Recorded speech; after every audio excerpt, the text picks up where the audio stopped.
गौ माता को आप प्राणी मानते हो, पशु मानते हो, जानवर मानते हो, क्यों? ये आपकी गलती नहीं है। हम कई हजारों वर्षों तक गुलाम रहे हैं पुर्तगालियों के, मुगलों के, अंग्रेजों के। तो हमें हमारी चीजों से, संस्कृति से, और जो आपको ज्यादा से ज्यादा एनर्जी दे उन वस्तुओं से, चीजों से आपको दूर कर दिया गया है।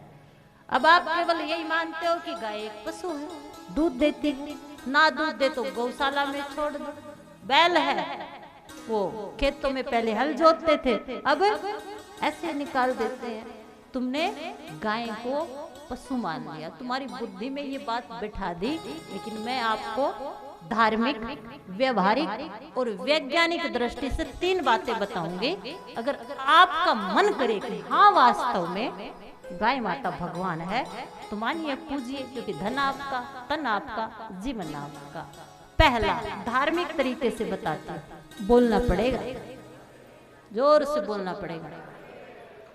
भगवान श्री कृष्ण जब गो चराने गए तो नंगे पैर चल दिए। जिस भगवान श्री कृष्ण को सारा संसार मानता है, ब्रह्मांड निकाया निर्मित माया, रोम रोम प्रतिवेद कहे, जो सारे संसार को प्रलय के समय, जिससे कहते हैं कि सो गया था, पत्ते पत्ते में जो भगवान है, वो भगवान श्री कृष्ण जब माँ यशोदा और नंद बाबा के द्वारे आए हैं और गो चराने गए तो नंगे पैर चल दिए। तो यशोदा मैया ने कहा, बेटा चप्पलें पहन ले। क्या पहन ले?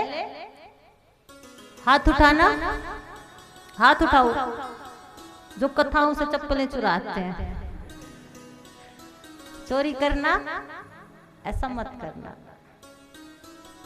क्योंकि लालच बुरी बला, समझदार भी समझ सके ना, ऐसा अजब तरीका है। और जिसको हम परमात्मा कहते हैं, ये सब खेल उसी का है, ये सब खेल उसी का है। तो आपको आपके परमात्माओं से दूर कर दिया गया है। कैसे? भगवान जब चले, कृष्ण जब गो चराने के लिए चले तो चप्पलें नहीं पहनी। माँ ने कहा, बेटा चप्पलें पहन जाओ। बार बार आग्रह किया, लेकिन चप्पलें नहीं पहनी। तो यशोदा मैया कहती है, चप्पलें नहीं पहनी कोई बात नहीं, लेकिन ये तो बता दे तू पहनता क्यों नहीं है? तो भगवान श्री कृष्ण ने कहा, वो भगवान इसलिए है क्योंकि उसने माँ को पूजा है, धरती को पूजा, गोमाता को पूजा है, इसलिए वो भगवान कहलाए हैं। कारण बता दो। कृष्ण ने कहा, माँ आप अपने मंदिर में जब पूजा करती हो तो क्या चप्पलें पहनती हो? तो यशोदा मैया ने कहा, नहीं। कुछ कुछ माताएं तो रसोई घर को भी इतना स्वस्थ रखती हैं, गाय के गोबर से चूल्हा लीपती हैं, पहला भोग अपने जो सूक्ष्म रूप में विराजमान है उनको देती हैं। लेकिन कुछ कुछ तो फैशन के कारण जूते डालकर ही घुस जाती हैं। अरे अन्नपूर्णा का वास, शरीर चलता है, और जैसा खाओगे अन्न वैसा होगा मन।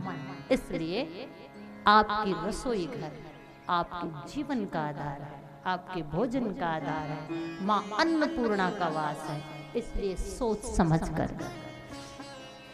माँ जब आप अपने मंदिर में जाती हो तो चप्पलें नहीं पहनती। तो ये गौ माता जो समस्त देवताओं को अपने गर्भ में धारण करती है, जो साक्षात भगवान कहलाती है, उसको चराने जाने के लिए मैं चप्पलें कैसे पहन सकता हूँ? ये मैंने नहीं, ये कृष्ण ने अपनी माँ से कहा है, जो जिसे सारा संसार पूजता है। अगर वो गौ माता को चराने के लिए नंगे पैर चलता है तो वो प्राणी कैसे हो सकती है? वो पशु कैसे हो सकती है? वो जानवर कैसे हो सकती है? दूसरा, व्यवहारिक तरीके से समझाती हूँ, ध्यान दीजिएगा। मानव तन, चाहे कोई संत है चाहे कोई मनुष्य है, हम जल पीते हैं ना, लेकिन 5-7 घंटे के बाद वो जल या तो पसीने के रूप में या मलमूत्र के रूप में हमारे शरीर से बाहर आ जाता है, आता है। और जहां मनुष्य ने मलमूत्र त्याग किया हो वहां आप खड़े नहीं हो सकते। वहां इतनी दुर्गंध बदबू आती है कि खड़े नहीं हो सकते। लेकिन उसी आपके तालाब में जैसा भी जल है वो गौ माता धारण करती है, और उस धारण किए हुए जल को गोमूत्र के माध्यम से जब वो त्याग करती है तो छोटी मोटी बीमारी नहीं, छोटी मोटी बीमारी नहीं, कैंसर जैसी बीमारी का कोई इलाज नहीं, तो कहते हैं गोमूत्र पीने से वो भी ठीक हो जाती है। तो देखिए फिर वो पशु कैसे हो सकती है? साक्षात वो भगवान है जो गले सड़े जल को पीकर भी मलमूत्र में का जब त्याग करती है तो आपके शरीर को स्वस्थ रखने के अनेकों उपाय उस गोमूत्र में हैं। ये व्यवहारिक दृष्टि से। अब वैज्ञानिक दृष्टि से आइए, बोलना पड़ेगा महाराज। आजकल लोगों को बीपी लो रहता है, हाई रहता है, ब्लड प्रेशर ऊपर या नीचे रहता है, बोलना पड़ेगा महाराज। अब जिसका भी ब्लड प्रेशर ऊपर हो, नीचे हो, हाई हो, लो हो, तो कोई तो एलोपैथिक दवाई खाता है, कोई आयुर्वेदिक दवाई खाता है, कोई औषधि पीस पीस के रगड़ रगड़ के खाता है। होता है ना आजकल छोटी छोटी बात पर ये डिस्टर्ब हो जाता है। क्यों? ना खान पान अच्छा है, ना सत्संग अच्छा है, ना बाप बाप की सेवा है, ना गौ सेवा है। आपको आपकी धरती से, आपकी गौ माता से, आपके माँ बाप से, आपके खान पान से दूर कर दिया गया है, इसलिए आपके अंदर लड़ने की क्षमता नहीं है। अब आपका शरीर नहीं लड़ता, आपका दिमाग आपसे लड़ रहा है, आप खुद से लड़ रहे हो, आप खुद के खुद गुलाम हो रहे हो, बोलना पड़ेगा हमारा। क्यों? क्योंकि जिस घर में माँ बाप की पूजा नहीं हो सकती, माँ बाप सबसे बड़े हैं। यहाँ कथा सुनने आती हो, अच्छा लगता है? लगता है? किस किस को अच्छा लगता है? गौ सेवा करती हो, भजन करती हो, सत्संग करती हो, लेकिन अगर आपके कारण आपने अपने पति को अपने माँ बाप से दूर कर दिया तो व्यर्थ है। ये काम भले ही मत करना, लेकिन किसी माँ बाप को उसके पुत्र से दूर मत करना। तुम्हें कुछ करने की आवश्यकता नहीं है, बोलना पड़ेगा हमारा। माँ बाप से दूर मत करिए, सबसे ज्यादा एनर्जी आपको माँ बाप से मिले।